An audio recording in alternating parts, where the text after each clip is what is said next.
간절히 기도드립니다. 아멘. 세 가지 특별한 감사라는 제목으로 오늘 본문의 말씀을 함께 묵상해 보고자 합니다. 오늘 본문의 시작은 이렇게 됩니다. 일곱째 천사가 나팔을 불매. 이제 마지막 나팔에 대해서 이야기하고 있는 것인데요. 이 마지막 나팔이 울릴 때에 어떤 사건들이 일어나는가에 대한 본문의 내용입니다. 이 본문 속에서 우리는 크게 두 가지가 일어난다라는 것을 알 수가 있는데요.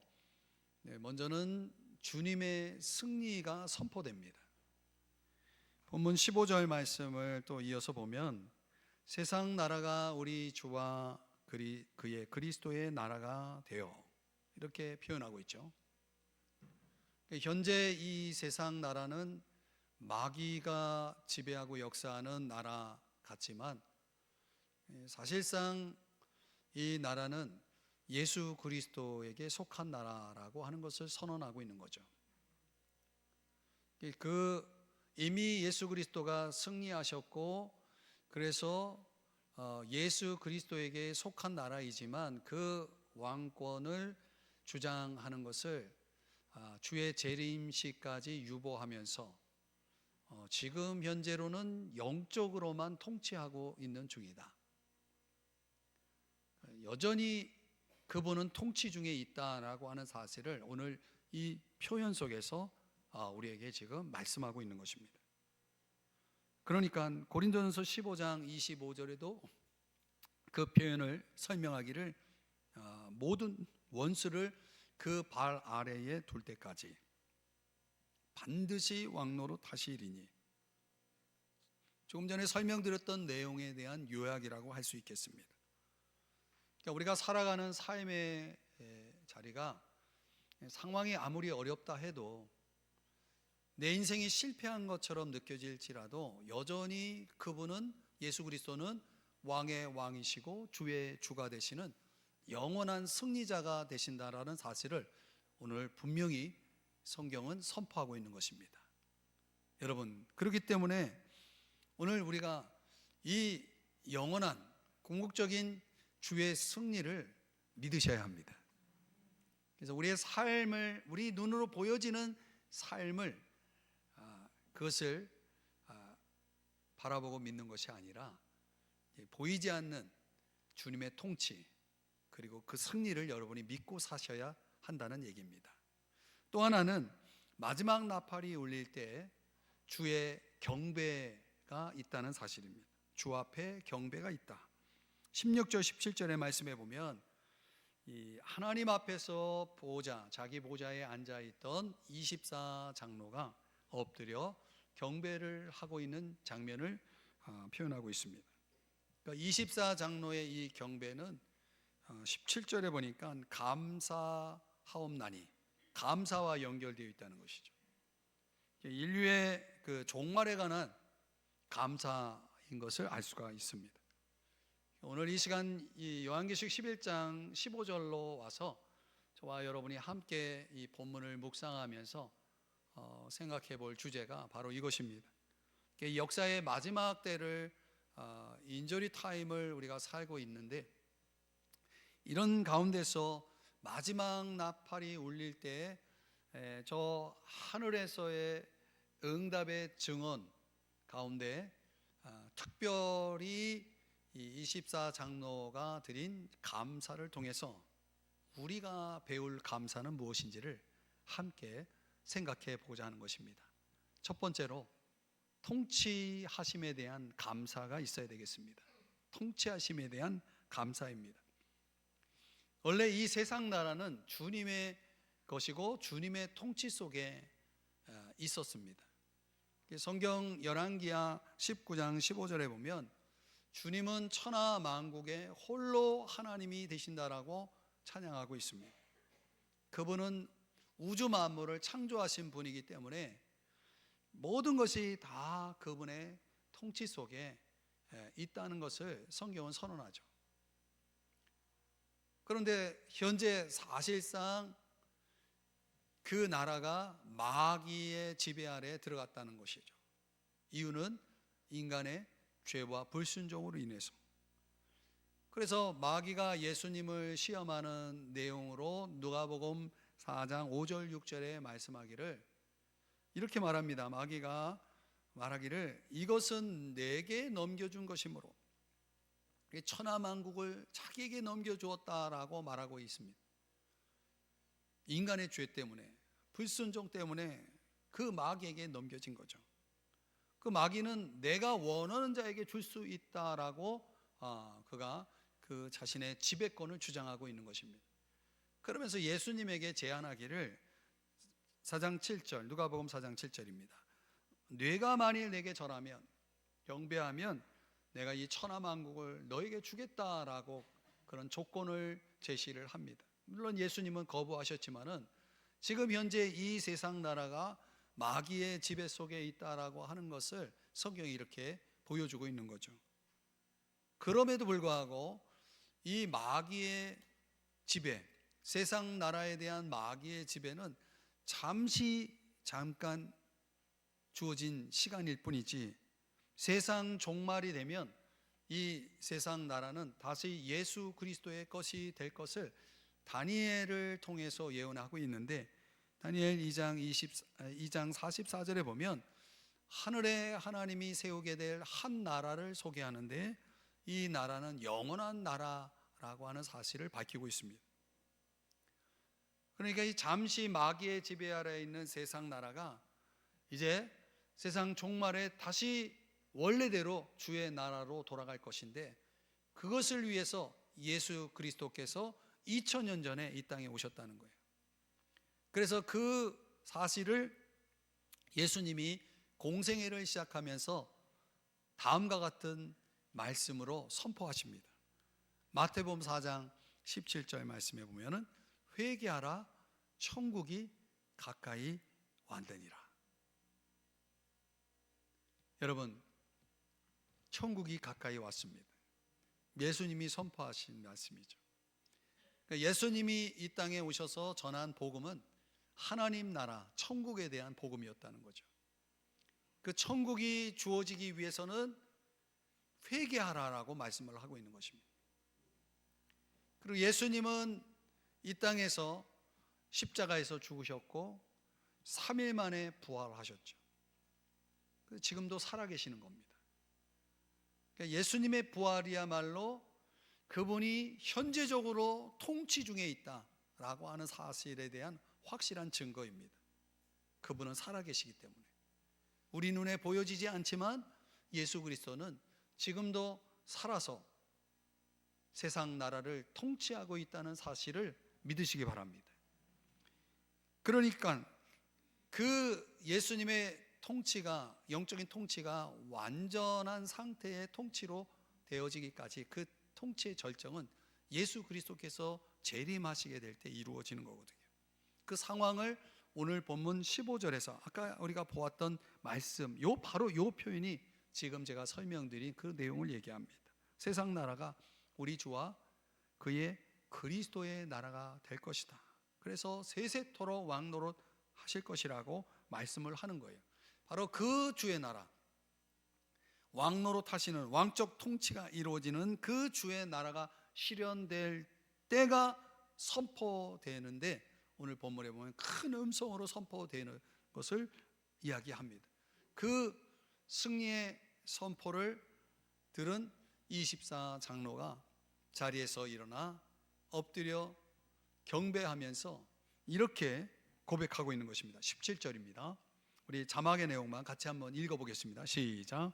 감사하옵나니 옛적에도 계셨고 지금도 계신 주 하나님 곧 전능하신 이여 친히 큰 권능을 잡으시고 왕노릇 하시도다. 아멘.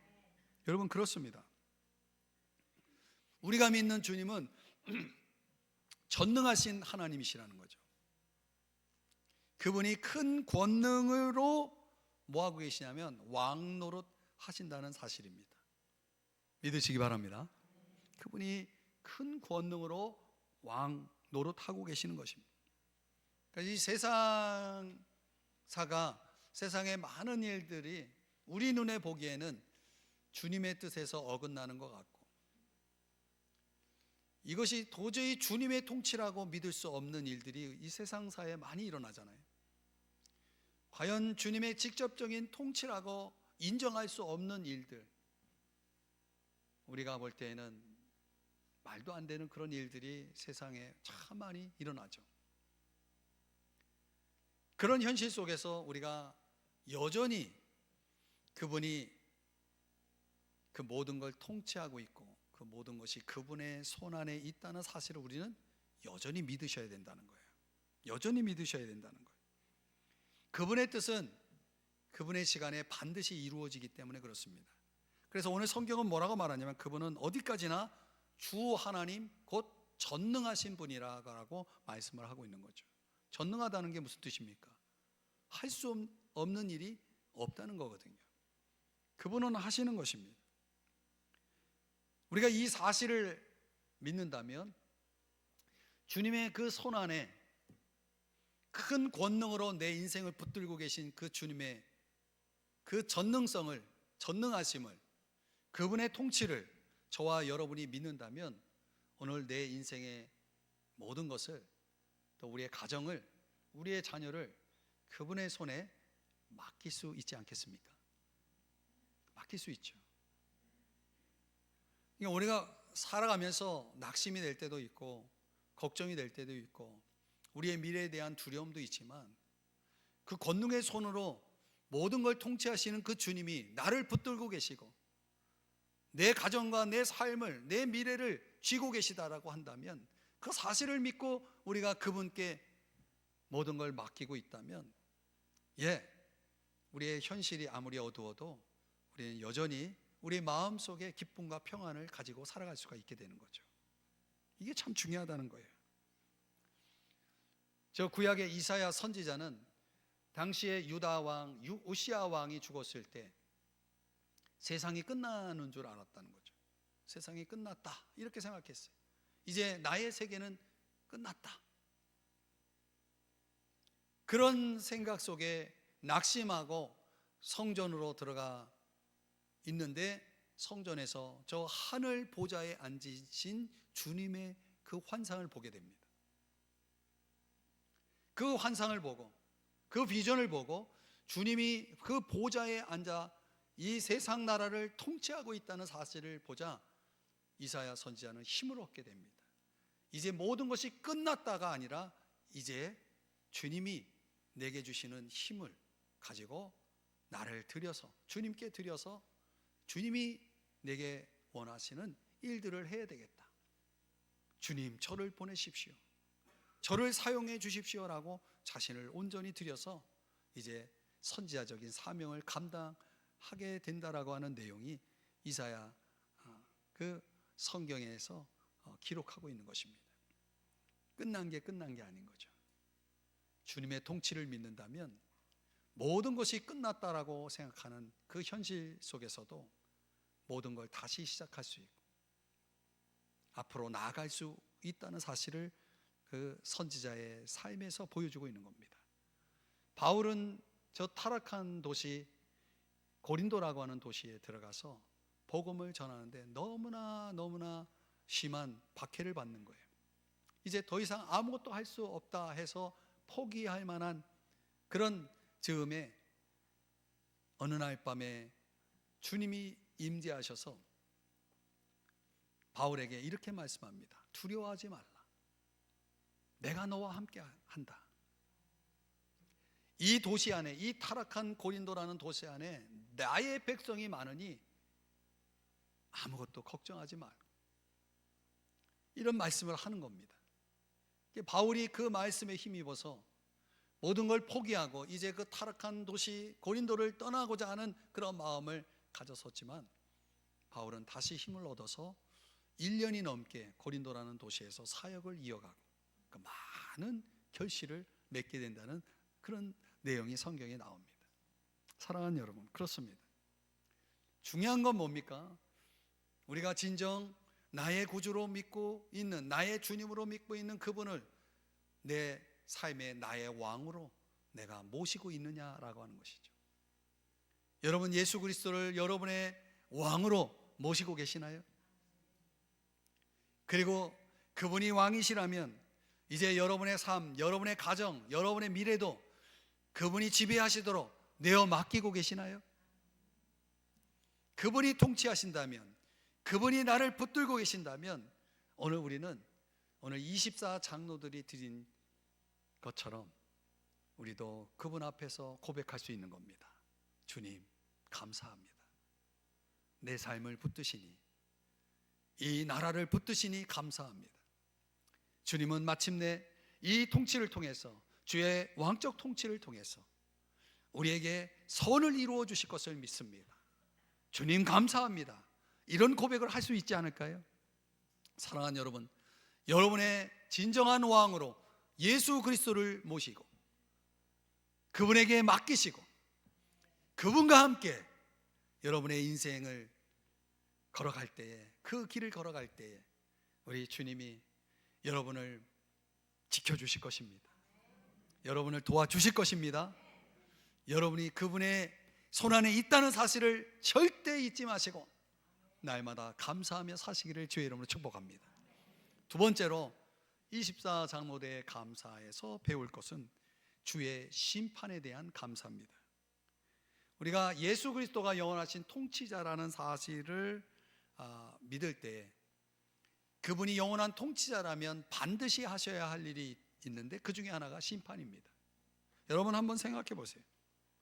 사람들이 어떻게 살든 무엇을 하든 간에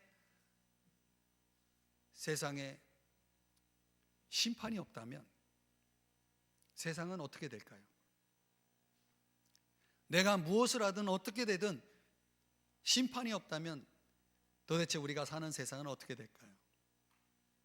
사람들은 더 속일 것이고 더 남의 것을 빼앗을 것이고 수단 방법을 가리지 않고 더 많은 쾌락을 추구하는 사람들이 돼요.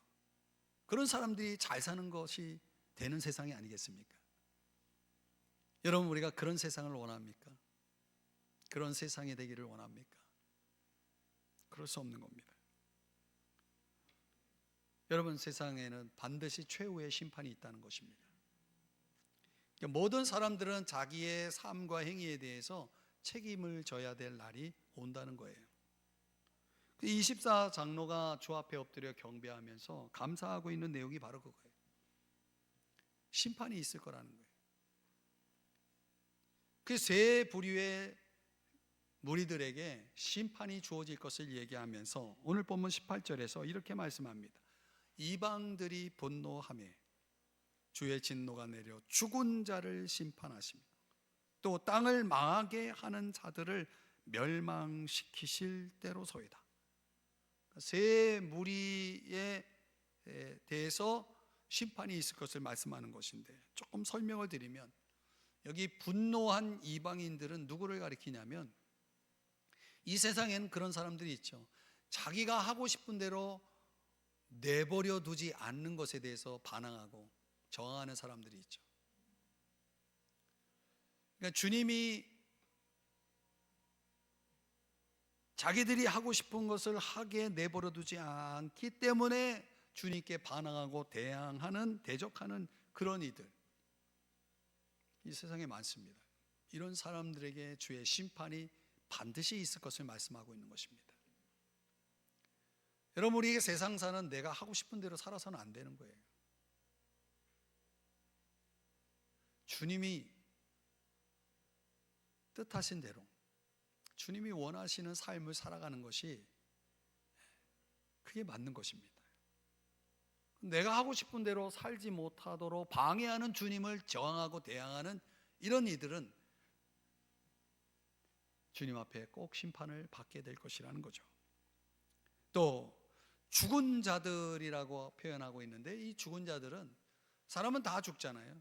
그런데 죽은 자들 중에는 심판의 부활이라고 하는 것을 통해서 언젠가는 그들의 행위가 기준이 돼서 낱낱이 그들의 행위가 드러나서 심판을 받게 될 것이라는 사실입니다. 또 그 심판의 기준으로서 죽은 자들은, 생명책에 기록되어 있지 않는 죽은 자들은 또 심판을 받게 될 것을 말씀합니다. 그러니까 생명책에 기록이 되지 않은 이유는 바로 나의 죄의 짐을 지고 십자가에서 죽으신 예수 그리스도를 거부한 사람들, 이런 사람들은 생명책에 기록되지 않음으로 인해서 또 심판을 받게 된다는 사실입니다. 그러니까 우리가 여기서 유추해 볼 수 있는 사실은 뭐냐면, 죽음이 마지막이 아니라는 것입니다. 그러니까 죽음으로 모든 것이 끝난다면 심판도 없겠죠. 그렇게 스스로 믿고 있는 사람들은 이 세상에서 자기가 하고 싶은 것을 다 하면서 살죠.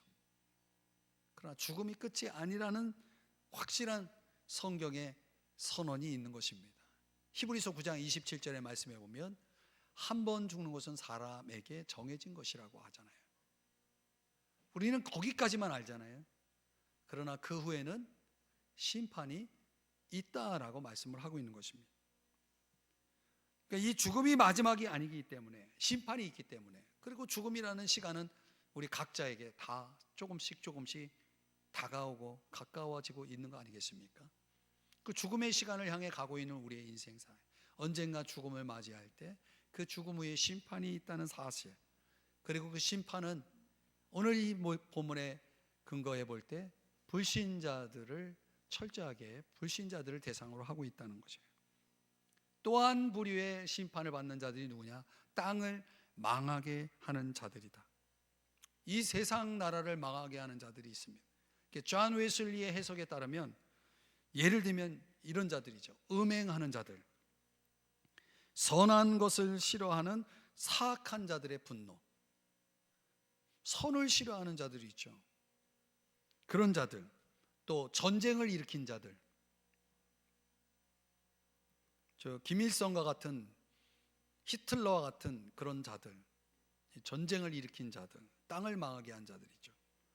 공개적인 스캔들을 일으킨 자들, 악한 충고, 이 세상에 주의 심판을 가져오게 하는 죄를 범한 자들, 이게 다 뭐냐면 땅을 망하게 한 자들에 속한 자들이라는 거예요.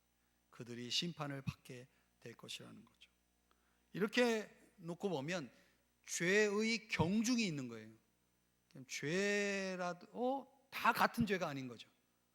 더 나쁜 죄가 있는 거고, 더 나쁜 죄가 있는 거고, 그 죄의 경중에 따라서 심판이 반드시 있을 거라는, 그 심판은 공의로운 심판이 되겠죠.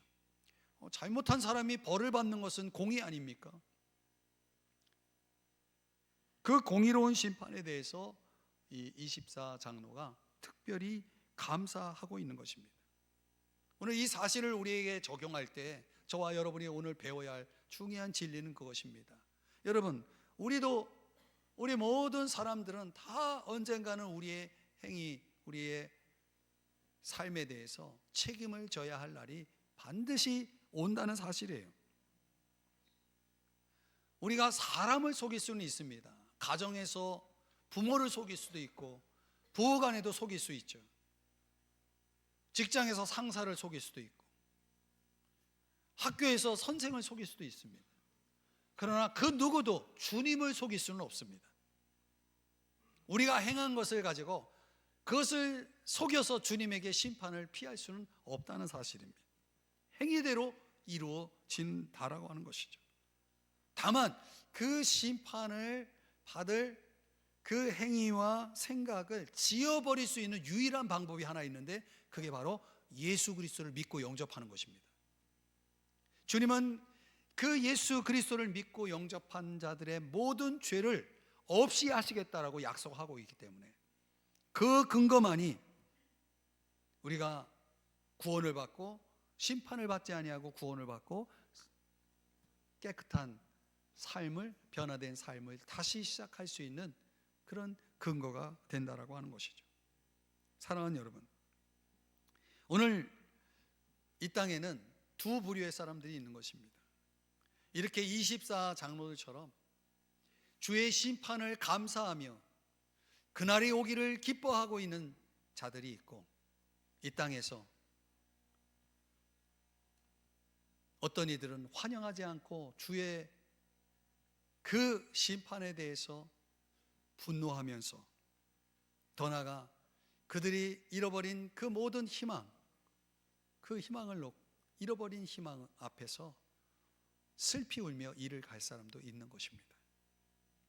그러니까 우리가 예수님을 영접하든지 거부하든지 간에 장차 우리가 어떤 반응을 보일지를 우리는 선택해야 한다는 것이죠. 그러니까 주님과 함께하는 그런 기쁨과 감사가 있는 자리에 서든지, 주님이 없는 비통과 그리고 분노의 자리에 있을 것인지를 오늘 저와 여러분은 지금 선택해야 한다는 거예요. 지금은 선택할 수 있지만 마지막 나팔이 울리면 더는 결정할 시간이 주어지지 않는다는 사실을 오늘 성경이 말씀하는 거예요. 사랑하는 여러분, 여러분의 마지막은 감사가 가득하기를 원하십니까? 후회가 가득하기를 원하십니까? 오늘 주의 심판 앞에 감사하고 있는 이 24 장로의 이 경배를 오늘 저와 여러분도 그 자리에 참여할 수 있기를 주의 이름으로 축복합니다. 우리에게도 그 주의 심판을 감사할 수 있는 그 믿음, 그 신앙이 오늘 이 자리에 함께 예배하는 여러분들에게 있기를 주의 이름으로 축복합니다. 마지막 세 번째는 주의 보상하심에 대한 감사입니다. 예수 그리스도가 왕적인 통치, 영원한 통치자라고 하는 사실을 우리가 믿을 때 그분이 반드시 하셔야 할 일은 심판일 뿐만 아니라 또한 적극적인 보상도 있어야 한다는 사실입니다. 그렇지 않습니까? 그러니까 영원한 왕이신 예수 그리스도가 악인들을, 죄악들을 심판할 뿐만 아니라 그 주님을 신실하게 따른 자들에게는 은혜와 긍휼로 만나주시고 그들에게 이 세상에서 어떻게 살았는지에 대한 합당한 보상은 해 주셔야 한다는 것이죠. 그러니까 우리가 예수를 믿고 나서 그분 앞에 갔을 때 똑같은 입장에서 서게 된다라고 한다면 우리가 예수 믿고 주님을 위해서 무엇을 한다는 것이 무슨 의미가 있겠습니까? 어떤 차원에서 보면 그냥 예수 믿기만 하고 아무것도 하지 않아도 똑같은 대우를 받을 수 있다는 차원이면은 누가 주님을 위해서 봉사하겠습니까? 누가 주님을 위해서 희생하겠습니까? 그러니까 우리가 구원을 받는다라고 하는 것은 값없이 믿음으로 하나님이 우리에게 주시는 선물이 되겠지만은 보상을 받는다는 것은 내가 주님을 믿고 나서 주님을 위해서 어떤 삶을 살았는지에 대한 평가를 거쳐서 나오는 그런 결과라는 거죠. 그게 보상이라는 거예요. 그러니까 어떤 사람들은 예수 믿고 그냥 아무것도 하지 않고 교회만 다니는 그런 분들도 있고, 어떤 사람은 깊이 헌신하고 희생하면서 주님을 위해서 어떻게든 나를 들여서 주님의 영광을 위해서 쓰임받고자 하는 그런 사람, 그렇게 살기 위해 애쓰는 사람들이 있는 거죠. 그렇지 않은 사람도 있고.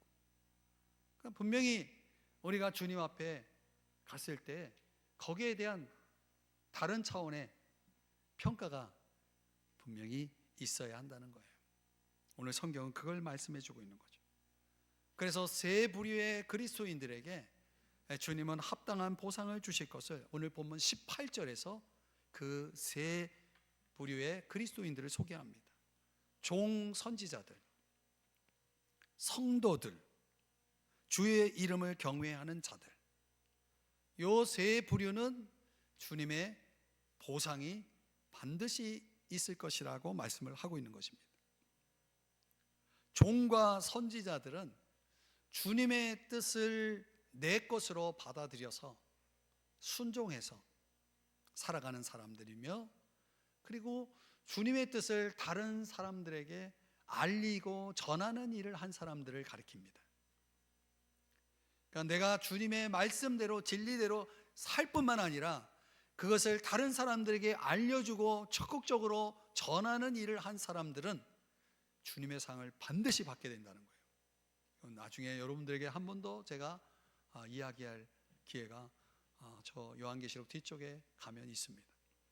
또 성도들이라는 것은 죄와 세상으로부터 하나님을 위해서 구별된 자들을 가리키는데, 이 구별됨을 결정하는 기준이 뭐냐면 예수 그리스도에게 소속되는 거거든요. 그 예수 그리스도에게 소속된다는 것은 무엇을 의미하냐면 거듭남을 얘기합니다. 성령으로 거듭남을 얘기합니다. 그러니까 우리가 교회 안의 구성원들을 보면은 어머니 뱃속에서부터 태속에서부터 신앙생활한 사람을 우리는 모태신앙이라고 얘기하죠. 모태신앙. 여기에도 지금 모태신앙인들 많이 계시죠. 또 우리가 볼 땐 교회 열심히 다니는 사람들, 또 교회 안에서 이런저런 또 봉사를 열심히 하는 사람들, 우리가 볼 때는 이 세 부류도 성도에 속할 것 같지만 원래 이 성도라고 하는 이 명칭은 그런 사람들에게는 해당이 안 되고 성령으로 거듭난 사람들에게만 해당됩니다. 지금 굉장히 중요한 말씀을 여러분에게 드리는 겁니다. 여러분이 아무리 모태신앙이라도, 여러분이 아무리 교회를 열심히 다닌다 해도, 또 여러분이 교회에서 여러 가지 봉사를 한다 해도 성령으로 거듭나지 아니하면 성도가 될 수가 없습니다. 상을 받을 수가 없다는 거예요. 그러니까 우리 신앙의 가장 우선적으로 이루어져야 될 것은 여러분이 성령 받아 거듭나는, 다시 태어나는 체험을 해야 된다는 것입니다. 여러분은 성령으로 거듭나셨나요? 이 물음을, 제가 던지는 이 물음을 여러분들의 신앙생활 속에 여러분들이 결코 지나치면 안 되는 것입니다. 항상 여러분이 그 질문을 갖고 있어야 됩니다. 그리고 그 물음에 대한 확실한 답을 갖고 사셔야 됩니다. 그러면서 신앙생활을 해야 된다는 거죠. 또 오늘 반드시 상을 주시겠다라고 약속하는 세 번째 부류의 그리스도인들은 주의 이름을 경외하는 자들입니다. 이 땅에는 주의 이름에 먹칠을 하는 그리스도인들도 많습니다. 그 어떤 사람, 교회를 다니는 어떤 사람 때문에 교회가 욕을 먹고 하나님의 명예가 실추되는 일들을 하는 사람들도 있죠. 그런 사람들에게 상이 있겠습니까? 있을 수 없죠.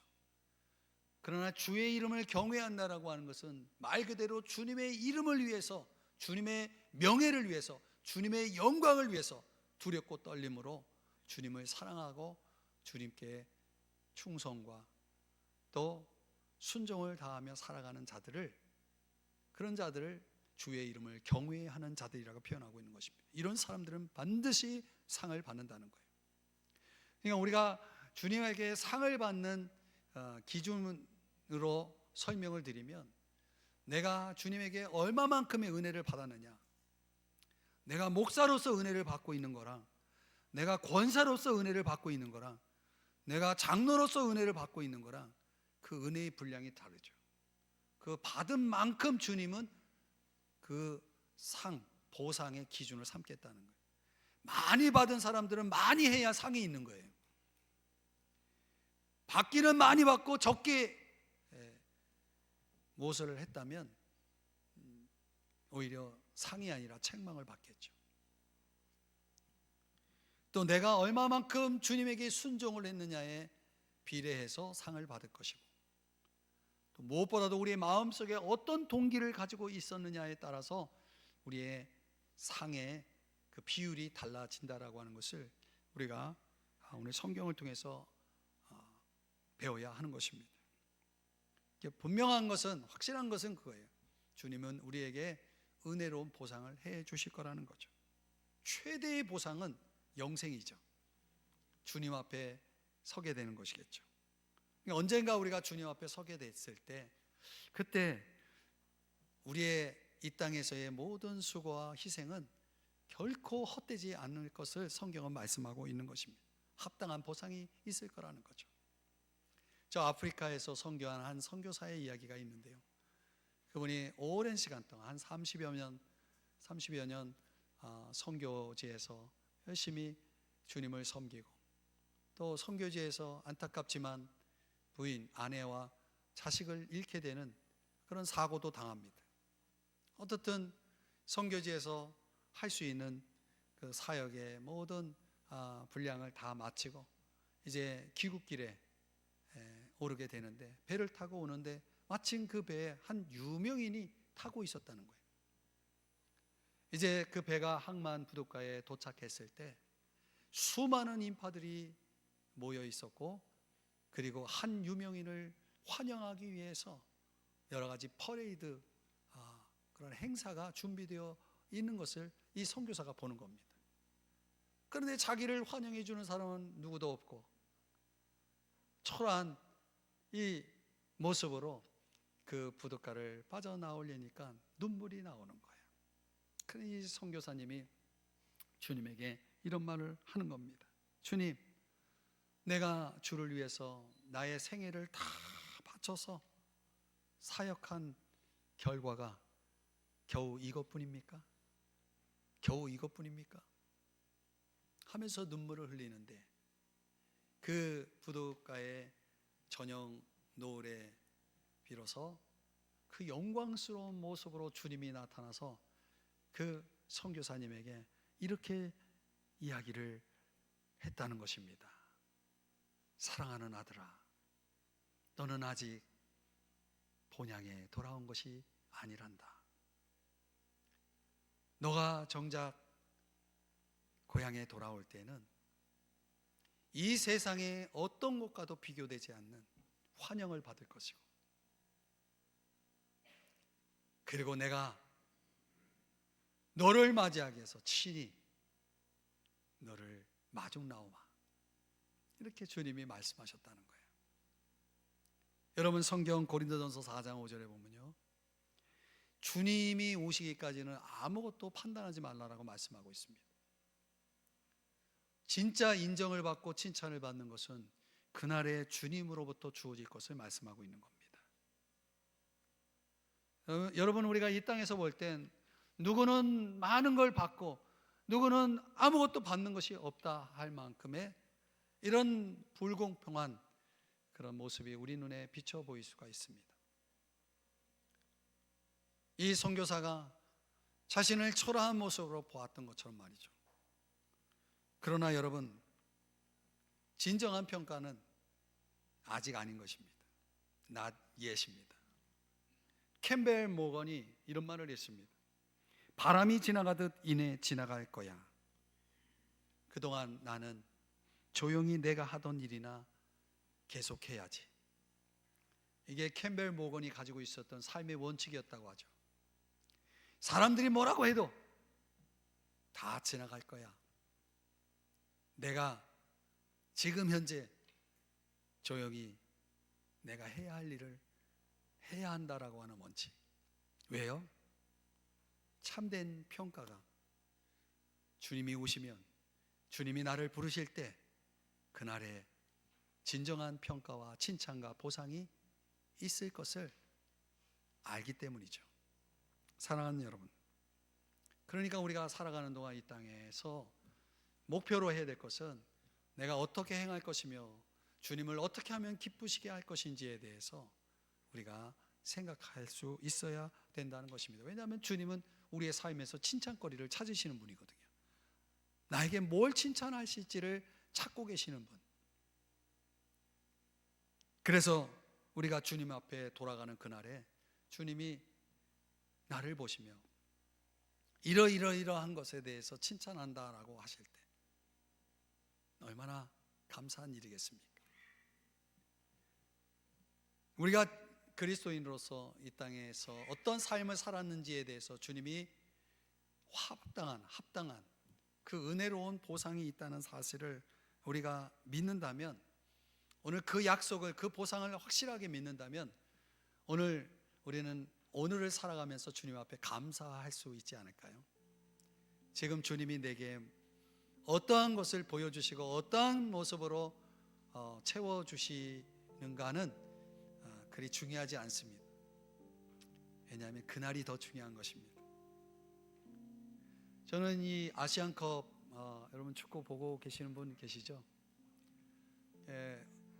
우리나라 우리 대한민국 선수들이 열심히 하는데 결정적으로 그 경기의 승패를 결정하는 시간은 인저리 타임인 거 아시죠?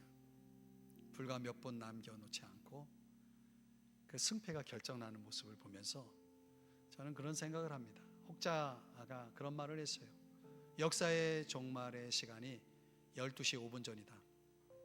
지금 우리는 12시 5분 전 그 끝 시간 끝자락에 와 있다라는 얘기를 했죠. 저는 우리 인생의 인저리 타임 속에서 우리가 시간을 보내고 있다라고 생각합니다. 그러니까 지금이 굉장히 중요한 거예요. 내가 과거에 어떤 모습으로 살아왔든가, 지금 내가 어떻게 내 인생의 마지막을 마무리하느냐가 중요한 것이죠.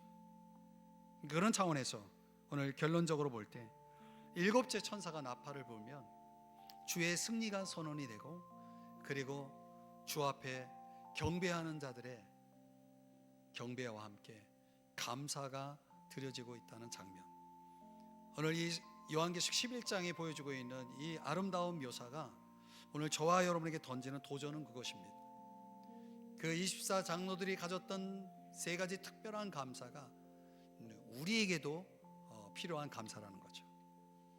범사의 주님의 그 왕적인 통치에 대해서, 또 악에 대한 철저한 공의로운 심판에 대해서, 더 나아가 의인들의, 우리 그리스도인들의 주님을 신실하게 따르는 자들의 의에 대한 합당하고도 은혜로운 보상에 대해서 오늘 성경이 감사하고 있다면, 그래서 우리도 이 감사를 가지고 살아갈 수 있다면 저는 우리 인생의 남은 인저리 타임을 멋있게 마무리할 수 있지 않을까요? 그리고 이 땅에 남아있는 이 시간 속에서 주님의 은혜로운 기적으로 우리의 삶의 자리를 채울 수 있지 않을까, 저는 그렇게 믿는 것입니다. 여러분의 삶에도 그런 도전이 있기를 바라요. 여러분, 상을 받기 위해서 다름질하라라는 말씀도 있습니다. 지금은 바로 그런 때입니다. 여러분, 상 받기 위해서 달려가시고 오늘 주 앞에 우리가 배운 감사 세 가지를 가지고 날마다 감사하시고 날마다 준비하시며 살아가시는 여러분 되시기를 주님의 이름으로 축복합니다. 축복합니다. 기도하겠습니다.